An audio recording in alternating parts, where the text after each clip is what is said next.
doing this. And my sales manager, I spoke to my sales manager, very wise guy, and he said to me, Rob, the answer to all your problems is to knock on another door.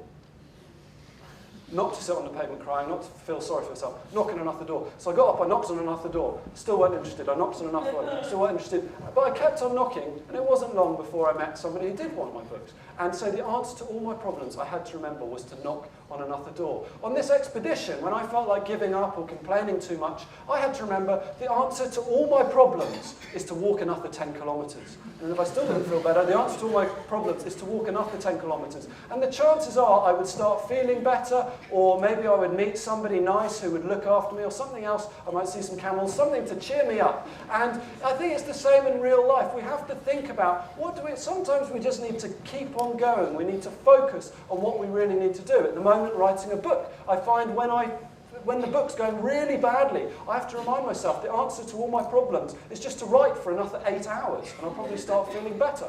Maybe when you're studying, it's the same. The answer to all your problems, make sure your iPhone's off, and just make sure you study for another 8 hours, and things will start to improve again.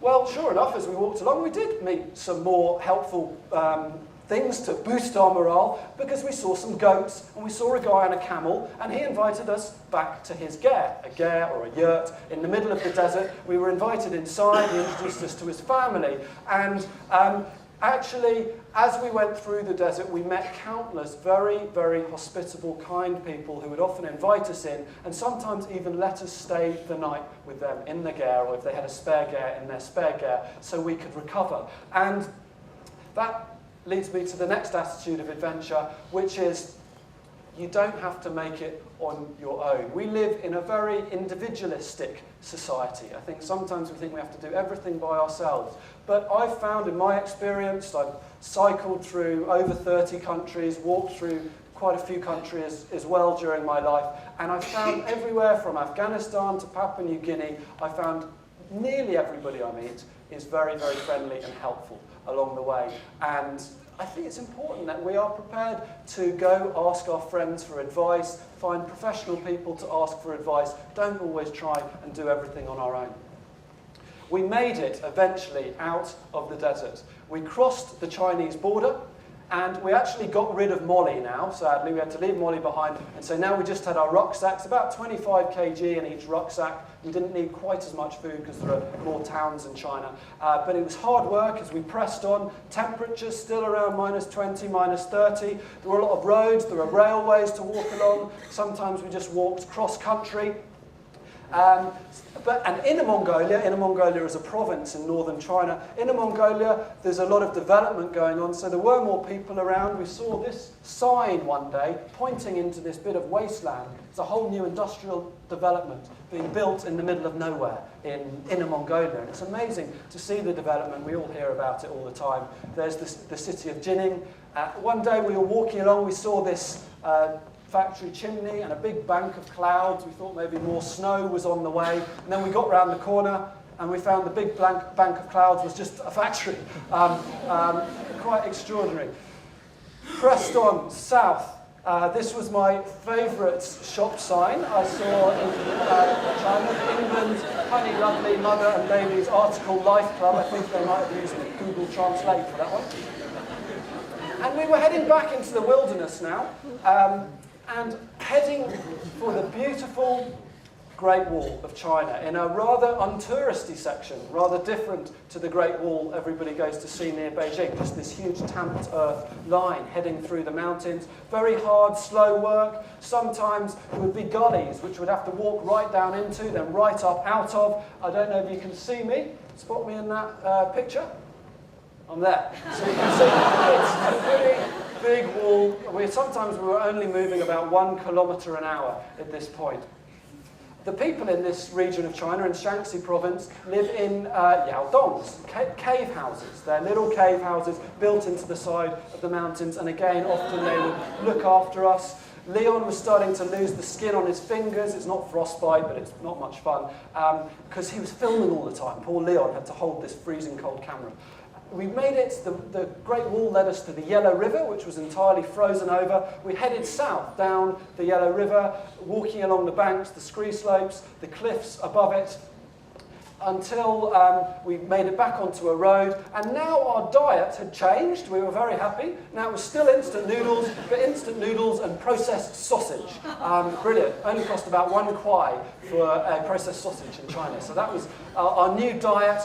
And it was now approaching Chinese New Year. It was January the 21st, 2012. And as we were walking into a city on the night of Chinese New Year, we found we were feeling very lonely. We didn't know anyone in the city.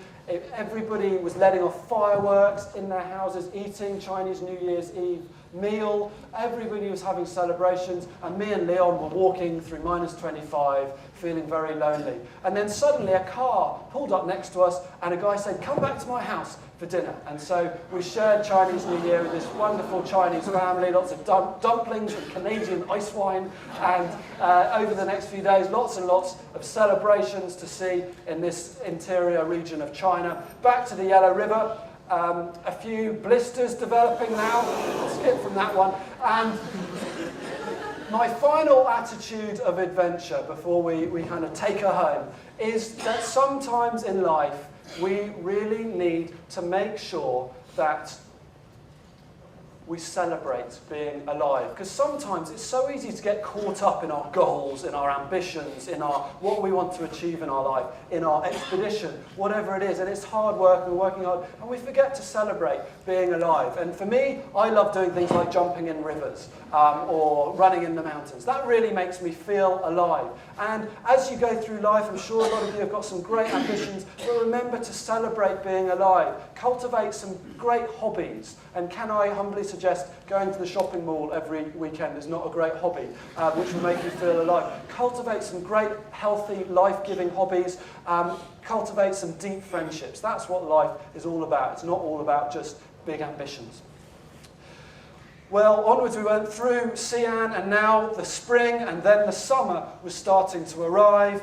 Leon and I cracked onwards, walking 30, 40 kilometres a day. The farmers were out farming their fields. We made it to the Yangtze. We jumped in that river too. We were getting very exhausted. We were going slightly insane. We sometimes had to look out for a few snakes. This one's actually dead. We didn't kill it, it was run over on the road. We went through Guilin. The rain started to arrive. Leon started to think he was actually a Jedi Knight.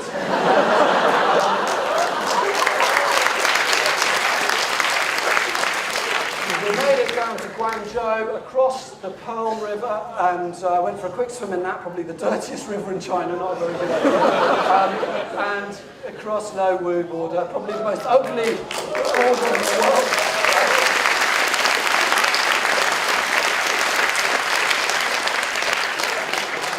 Recognise Nathan Road, and then finally back to my beautiful wife Christine on the Kowloon waterfront. And as I finish, I just had a couple of things to say. First of all, life is not a performance. Life is not a dress rehearsal. Life is not an obligation. Life is an adventure, and we need to live life as an adventure, to have these attitudes, to set specific goals, practice small acts of discipline.